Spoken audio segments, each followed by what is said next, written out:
Good morning, everyone. So, from today, we are going to start the derivations of this chapter. So, its heading is Bohr's theory of hydrogen atom.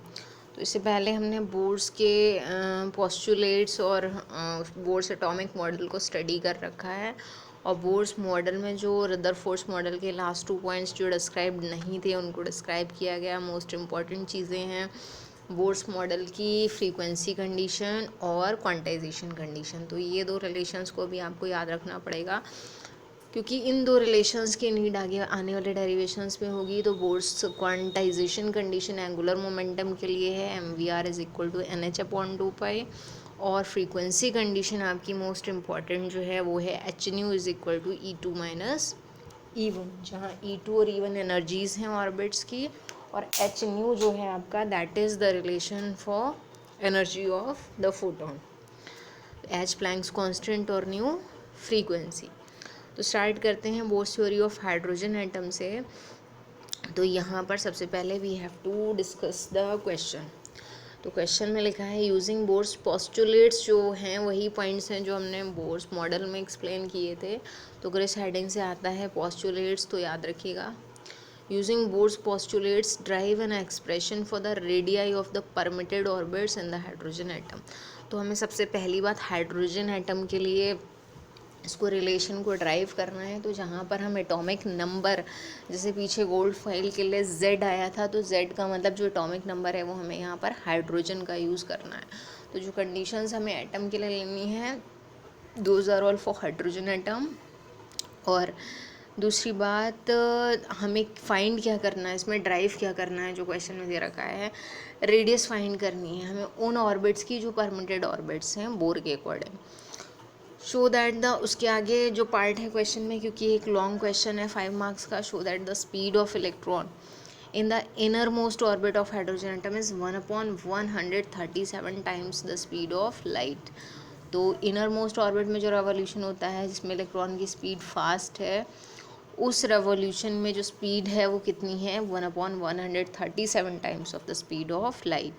ये part rare है, ये कभी कभी आता है लेकिन अब इसमें एडेड है तो we have to study this part also obtain an expression for the total energy of an electron. ये इंपॉर्टेंट पार्ट है, आपको टोटल एनर्जी भी फाइंड करनी होगी इन nth ऑर्बिट और that will be the general relation. और उस relation में हम जिस भी ऑर्बिट के लिए हमें फाइंड करना है by putting the number of that orbit we can find out for any of the orbit what does negative value of this energy.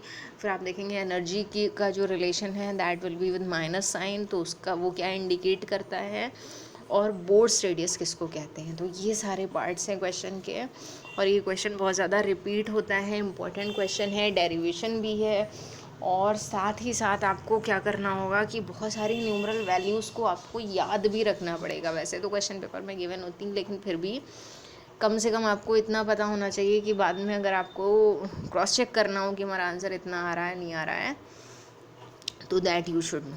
Okay, तो यहाँ स्टार्ट करते हैं हम सबसे पहले पार्ट से, क्योंकि अब इसमें हाइड्रोजन एटम की बात दे रखी है, रेडियस फाइंड करना है तो उसमें डायग्राम आपको बनाना पड़ेगा। तो आंसर में जो हेडिंग दे रखा है bourse theory of hydrogen atom या फिर रेडियाई ऑफ परमिटेड ऑर्बिट्स हम जा रहे हैं फाइंड करने। तो अकॉर्डिंग टू बोर्स थ्योरी, जो थ्योरी वाला पार्ट है, क्योंकि मैंने ये बुक से लिए हैं पेजेस, तो जहाँ आपको स्किप करना होगा, एक्सप्लेनेशन शॉर्ट लिखना होगा, दैट आई टेल।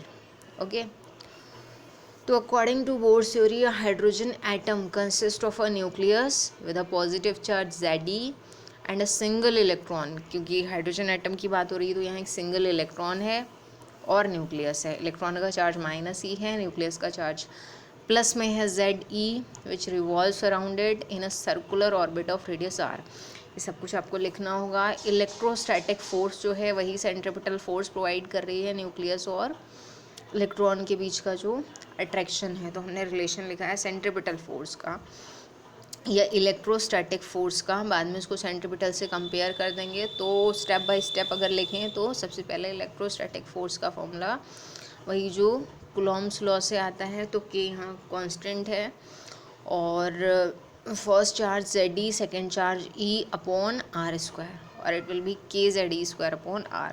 तो हमने जनरल रिलेशन लिखा है स्केलर फॉर्म में लिखा है, तो इसलिए हमने यहाँ माइनस का साइन यूज़ नहीं किया है और डायरेक्ट हमने kz_r लिखा है।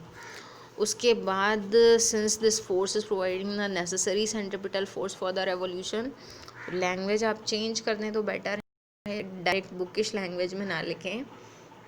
तो यहाँ आपको किससे कंपेयर करना है, सेंट्रिपिटल फोर्स से। तो आपका रिलेशन है mv²/r is equal to kz²/r²। अब जब आप कंपेयर करेंगे तो यहाँ से आपको फाइंड क्या करना है, ये जैसे यहाँ लिखा है ना इक्वेशन 1 इक्वेशन 2 दोनों लिखिएगा, क्योंकि एक बड़ा डेरिवेशन है, इसमें बहुत सारी चीज़ें फाइंड करनी है। तो इन इक्वेशंस की आगे नीड होगी तो डायरेक्ट नंबर से हम इसको यूज़ कर सकते हैं। तो फर्स्ट इक्वेशन कौन सी है जिसमें mv² हमने लिखा है लेफ्ट साइड, क्योंकि आगे आपको एनर्जीज फाइंड करनी होगी, काइनेटिक पोटेंशियल, तो हम डायरेक्ट यूज़ कर लेंगे इसका। mv² is equal to kz_r। देख रहे हैं आप, सिंप्लीफाई करके दोनों साइड से एक r कैंसिल हो चुका है, mv² की वैल्यू इतनी है और ये आपकी इक्वेशन नंबर 1 है। बिल्कुल इसी तरह से आप लिखेंगे। इसके बाद आपने r फाइंड किया है और रेडियस की वैल्यू आ रही है kz_mv²। ये है आपका इक्वेशन नंबर 2। लेकिन ये वो आंसर नहीं है जो आपको फाइंड करना है, जो आपको radius of bourse orbit find करनी है ना, तो ये वो पार्ट नहीं है, क्योंकि जो आंसर आना चाहिए आर का वो आंसर वो वी के टर्म्स में नहीं होगा, बल्कि वी की वैल्यू आपको यहाँ पर पुट करनी होगी। तो इसलिए इसको आगे और सिंप्लीफाई करना है। तो यहाँ लिखा है where M is the mass of the electron and V its speed in orbit of radius R. अब आपको क्या करना है, वी की वैल्यू फाइंड आउट करने के लिए यहाँ पर आपने बोर्स क्वांटाइजेशन कंडीशन और यूज़ की है। तो L is equal to mvr is equal to NH/2π। तो यहाँ से हम क्या करेंगे कि हमने जो सेकेंड नंबर इक्वेशन लिखा था r is equal to kz_e²/mv², तो वहाँ पर हमें जो वैल्यू पुट करनी है उसके लिए हमने डायरेक्ट यहाँ से वैल्यू पुट करने की जगह v की एक काम इस तरह से किया। कैलकुलेशन को इजी बनाने का मेथड है कि यहाँ से आपने जो ये रिलेशन था वहाँ से r फाइंड कर लिया, क्योंकि r एक तो इक्वेशन नंबर 2 में आ रहा है और दूसरा r यहाँ से फाइंड करेंगे, फिर दोनों को कंपेयर कर लेंगे तो उससे भी रिलेशन ड्राइव कर सकते हैं। ठीक है, तो यहाँ mvr is equal to NH/2π से आप क्या फाइंड आउट करेंगे, r। तो r का रिलेशन आया हमारा NH/2π mv। तो ये इक्वेशन नंबर 3, ये इक्वेशन नंबर 2 दोनों को कंपेयर किया, दोनों आर के रिलेशन से, और कंपेयर करने के बाद में पहले हमने v फाइंड कर लिया और फिर v की वैल्यू पुट करेंगे इक्वेशन नंबर 2 में, तब r आ जाएगा। दोनों रिलेशंस हम फाइंड कर सकते हैं। तो जब कंपेयर किया आपने तो क्या फाइंड करेंगे, v का आंसर आ गया 2π kz²/NH। सिंबल्स आपको क्लियर होना चाहिए कि किस सिंबल का क्या मतलब है यहाँ पर। तो k जो है वो कांस्टेंट है, जो कूलम्ब्स लॉ में आता है, इलेक्ट्रोस्टैटिक कांस्टेंट। z चार्ज है न्यूक्लियस का, Ze और n नंबर ऑफ ऑर्बिट होगा यहाँ पर, और h प्लैंक्स कांस्टेंट। तो दिस इज़ इक्वेशन नंबर 4। फिर सब्स्टिट्यूटिंग दिस वैल्यू, क्योंकि हमें r फाइंड करना है, तो v की ये वैल्यू हमने इक्वेशन नंबर 2 में पुट की। अगर प्रॉपर आपके पास इक्वेशन नंबर्स हैं then there will be no problem. तो हम डायरेक्ट लिख सकते हैं कि putting this value in equation 2। फिर हम 2 में पुट करने के बाद में जो रिलेशन सॉल्व करके लाएंगे वो ये होगा, और ये वो रिलेशन होगा जो हमें फाइंड करना है रेडियस के लिए, क्योंकि जितनी भी परमिटेड ऑर्बिट्स हैं उनका नंबर आप यहाँ पर पुट करके, जो n है वो नंबर ऑफ ऑर्बिट है, जिसकी भी वैल्यू पुट करेंगे उसकी रेडियस हम फाइंड कर सकते हैं। बाकी सारे कॉन्स्टेंट्स हैं, क्योंकि जैसे हाइड्रोजन एटम है उसके लिए Z1 होगा, ये इलेक्ट्रॉनिक चार्ज है, मास ऑफ द इलेक्ट्रॉन है, k कूलम्स कांस्टेंट की वैल्यू, h जो है वो प्लैंक्स कांस्टेंट है, सब कुछ पुट करके हम डायरेक्ट रेडियस फाइंड कर सकते हैं। ठीक है, तो ये इंपॉर्टेंट रिलेशन है। रिलेशन भी अगर आपको याद रहता है then it is very good, ताकि आप क्रॉस चेक कर सकें, क्योंकि इसमें बहुत सारी वैल्यूज़ आ रही हैं।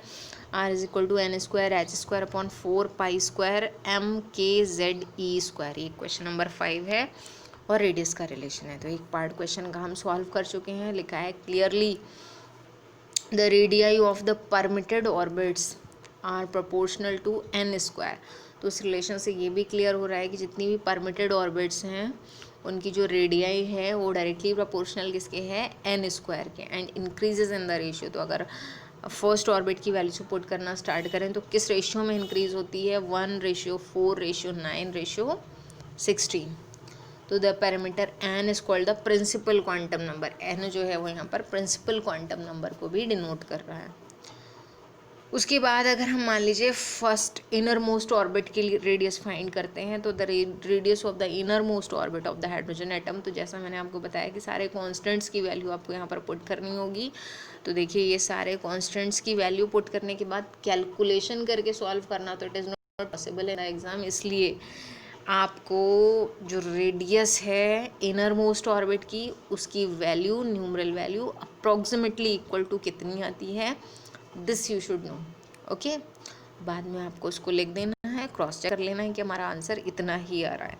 तो जब हम सॉल्व करेंगे तो 5.29 into 10⁻11 metre approximately equal to, क्योंकि ये रेडियस जो है वो एंगस्ट्रॉम में ही लिखी जाती है, तो ये 0.53 एंगस्ट्रॉम। ये पहला आंसर आपका आना चाहिए इनर मोस्ट ऑर्बिट के लिए। एक ही रेडियस फाइंड करनी है इनर मोस्ट ऑर्बिट की। अब साथ में ही अगर हम जो अभी हमने रिलेशन स्पीड वाला भी ड्राइव किया था, स्पीड ऑफ इलेक्ट्रॉन, क्योंकि हमें फाइंड करना है गिवन क्वेश्चन में, तो फ्रॉम इक्वेशन 4, तो आपको पता है इससे पहले जो स्पीड का रिलेशन आया था उस रिलेशन में आपने क्या किया, यही सारी वैल्यू, सारे कॉन्स्टेंट्स जो हैं वो पुट कर दिए हैं। तो आप देख रहे हैं कि यहाँ पर स्पीड वाले रिलेशन में v is equal to 2πk/z² values put करने के बाद में आपके पास जो रिलेशन आता है दैट इज़ दिस वन। इसको थोड़ा सा रिलेशन में थोड़ा सा चेंज कर लिया है, क्योंकि आपको एक पार्ट ये भी दिया गया था कि आपको ये प्रूफ करना है कि जो स्पीड ऑफ लाइट है उसकी जो ये स्पीड है वो 1/137 टाइम्स होती है। तो उसके लिए क्या किया है, इस रिलेशन में 2πke² जो न्यूमरेटर है वो that is as it is, और अपॉन में NH आ रहा था, तो N और H को 2 पार्ट्स में ब्रेक करके N इधर लिखा है, H ब्रैकेट के अंदर लिखा है, C जो है क्योंकि स्पीड ऑफ लाइट के टर्म्स में निकालना है तो C से मल्टीप्लाई और C से डिवाइड कर लिया है। और फिर एक काम ये किया कि जितना भी ब्रैकेट के अंदर आ रहा है उसको एक कांस्टेंट अज्यूम कर लिया है और दैट इज़ अल्फ़ा। तो लिखा है v is equal to alpha into C/n। फिर आगे इसको एक्सप्लेन भी कर दिया है कि डायमेंशन लेस कांस्टेंट है और इसका नेम जो है वो फाइन स्ट्रक्चर कांस्टेंट होता है। ये पार्ट बहुत एग्जाम में कम आता है, रेयरली आता है, लेकिन फिर भी for your knowledge you have to study this. Its value is, अब क्योंकि ये कांस्टेंट में सारी वैल्यूज़ नोन है, तो अगर हम इस कांस्टेंट को फाइंड करें तो हमारा आंसर कितना आता है 1/137। तो v is equal to 1/137 C/n। तो आपको पता है फर्स्ट ऑर्बिट के लिए प्रूव करना था, n इज इक्वल टू 1 अगर कर दे तो v कितना आ जाता है ये। तो this is the answer of second part. ये आपका सेकेंड पार्ट का आंसर हो गया। इसके बाद फिर again there is one of the important part, और उस पार्ट के लिए आपको क्या फाइंड करना है, एनर्जी ऑफ द इलेक्ट्रॉन। तो एनर्जी फाइंड करने के लिए आपको रिलेशन क्या क्या फाइंड करने होंगे। तो एनर्जी पता है जब इलेक्ट्रॉन रेवोल्यूशन कर रहा है ऑर्बिट में तो उसके पास दोनों एनर्जीज़ हैं, काइनेटिक एंड पोटेंशियल। तो पहले हम काइनेटिक एनर्जी का रिलेशन लिखेंगे 12 mv², और मैंने आपसे कहा था mv² इक्वेशन नंबर 1 का आगे यूज़ होगा तो वो यहाँ यूज़ होगा हाफ एज इट इज़, और mv² को डायरेक्ट हमने वहाँ से पुट कर दिया है। तो वो रिलेशन था आपका kZe²/r। तो ये हाफ से मल्टीप्लाई करके ये आया आपका काइनेटिक एनर्जी का रिलेशन। तो याद भी रखिएगा काइनेटिक एनर्जी, अगर सेपरेटली न्यूमेरिकल्स भी आते हैं इसके काइनेटिक एनर्जी फाइंड कराने के लिए, तो काइनेटिक एनर्जी अगर कहीं भी फाइंड कराई है तो आप लिख सकते हैं kZe²/2r। ठीक है। पोटेंशियल एनर्जी, पोटेंशियल एनर्जी कहाँ से आएगी, वो जो पोटेंशियल एनर्जी का इलेक्ट्रोस्टैटिक्स वाला रिलेशन है K(Q1 Q2)/r। तो Q1 न्यूक्लियस का चार्ज, Q2 इलेक्ट्रॉन का चार्ज, ये आपका आता है -kZe²/r। तो पोटेंशियल एनर्जी माइनस क्यों है, ये क्वेश्चन भी हो सकता है। तो पोटेंशियल एनर्जी माइनस इसलिए है क्योंकि जो इलेक्ट्रॉन है that is bound to nucleus, तभी उसके अराउंड रेवोल्यूशन कर रहा है, तो माइनस साइन यहाँ ये इंडिकेट करता है। दूसरी बात जो काइनेटिक एनर्जी है that is half of the potential, ये भी देख रहे हैं आप इस इक्वेशन और इसको कंपेयर करें तो kZe²/2r और ये है kZe²/r। तो टोटल एनर्जी जब आप फाइंड करेंगे तो एक रिलेशन प्लस का एक माइनस का है, तो जब माइनस करेंगे तो -kZe²/2r। अब यहाँ पर हर एक चीज़ को लास्ट में n और h नंबर ऑफ ऑर्बिट उसमें आना चाहिए, तभी वो relation that will be the last relation. तो यहाँ पर जो -kZe²/2r आ रहा है यहाँ पे न्यूमरेटर में, r की वैल्यू कौन सी, जो आपने रेडियस ऑफ द ऑर्बिट के लिए रिलेशन फाइंड किया था वो इक्वेशन नंबर 5 से यहाँ पुट करनी है। तो एक बहुत बड़ा रिलेशन आया है, -k(z)² इंटू 4π² mk(z)² n²h²। ये मोस्ट इम्पॉर्टेंट रिलेशन है, और इसको जब कंबाइन करके सिंप्लीफाई करके लिखा है तो ये इस फॉर्म में आ जाता है। माइनस, सबसे पहले तो माइनस में आ रहा है relation 2π² mk² z²e4 upon n²h²। तो नेगेटिव साइन जो मैंने अभी आपको बताया कहाँ से आया था, नेगेटिव साइन पोटेंशियल एनर्जी से क्या शो कर रहा है कि जो इलेक्ट्रॉन है that is bound to nucleus. इसका मतलब जो अट्रैक्शन है उससे हटाने के लिए, फ्री करने के लिए कुछ वर्क करना पड़ेगा। ये माइनस साइन शो कर रहा है, ये भी एक पार्ट का आंसर है।